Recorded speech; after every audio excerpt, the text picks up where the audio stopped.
Saatnya gereja membuka mata, Jokowi bukan juru selamat.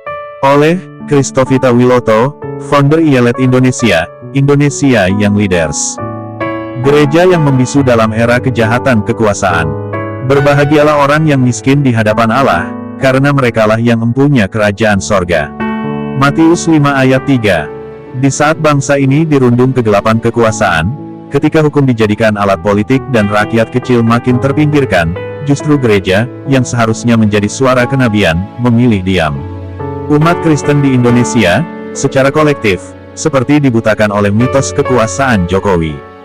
Mereka lupa bahwa Yesus Kristus bukanlah figur kekuasaan, melainkan pembela kaum miskin, tertindas, dan tersingkir.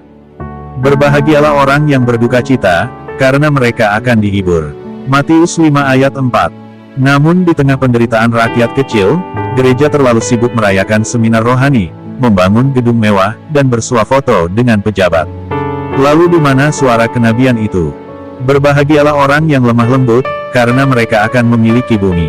Matius 5 ayat 5. Yesus tidak menempatkan kaum berkuasa sebagai pewaris dunia, tapi mereka yang rendah hati. Hari ini, gereja justru mendewakan penguasa dan menyingkirkan suara kaum lemah. Kejahatan kekuasaan Jokowi yang diabaikan gereja. Berbahagialah orang yang lapar dan haus akan kebenaran, karena mereka akan dipuaskan. Matius 5 ayat 6. Jokowi secara terang-terangan melanggengkan dinasti politik. Gibran Rakabuming dipaksakan maju sebagai cawapres melalui manipulasi konstitusi yang dilakukan oleh Mahkamah Konstitusi yang dipimpin iparnya. Ini pengkhianatan terhadap prinsip keadilan dan demokrasi. Berbahagialah orang yang murah hatinya, karena mereka akan beroleh kemurahan. Matius 5 ayat 7. Rakyat kecil kehilangan tanah untuk proyek IKN, nelayan diusir demi pelabuhan, petani kehilangan sawah demi investasi. Di mana kemurahan itu? Gereja seharusnya berseru. Berbahagialah orang yang suci hatinya, karena mereka akan melihat Allah. Matius 5 ayat 8. Namun kekuasaan saat ini dipenuhi tipu daya, kebohongan politik, dan pencitraan.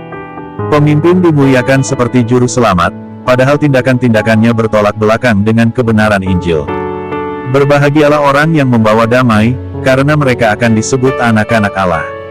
Matius 5 ayat 9. Jokowi mendiamkan militerisasi Papua, represif terhadap demonstrasi damai, membungkam aktivis. Di mana damai itu? Dan di mana gereja saat rakyat dibungkam? Berbahagialah orang yang dianiaya oleh sebab kebenaran, karena merekalah yang mempunyai kerajaan sorga.